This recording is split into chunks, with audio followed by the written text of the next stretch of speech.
दोस्तों, उम्मीद है आप सब ठीक होंगे।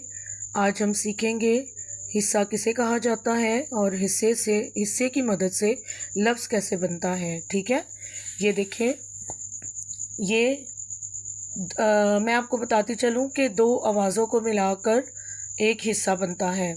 और जैसे ये र आवाज़ है और ये आवाज़ है आ, इन दोनों को मिलाकर ये एक हिस्सा बनता है रा। रा, जैसे आप देख रहे हैं ये तस्वीर है राजा की और ये लफ्ज़ लिखा है राजा, राजा, और ये हिस्सा है रा। ठीक है, ये इसको अपनी कॉपी पर लिखना है। और इसी तरह ये हिस्सा है बा, और बा हिस्सा को ये आवाज़ है त आवाज़ की आखिरी और मुकम्मल शक्ल है जो लफ्ज़ के आखिर में आती है, इसलिए इसको आखिरी और मुकम्मल शक्ल कहा जाता है। और ये हिस्से बा के साथ मिलाकर जब हम बोलेंगे तो ये लफ्ज़ बनेगा बात, बात।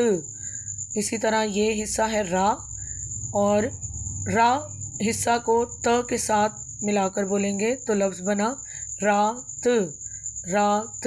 इसी तरह सात, सात।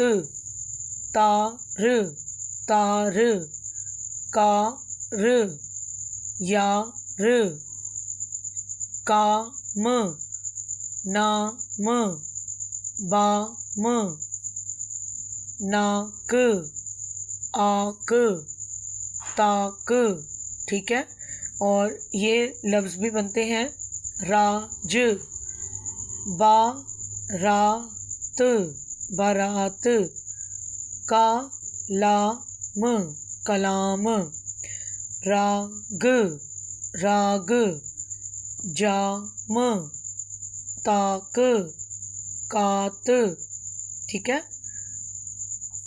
शुक्रिया।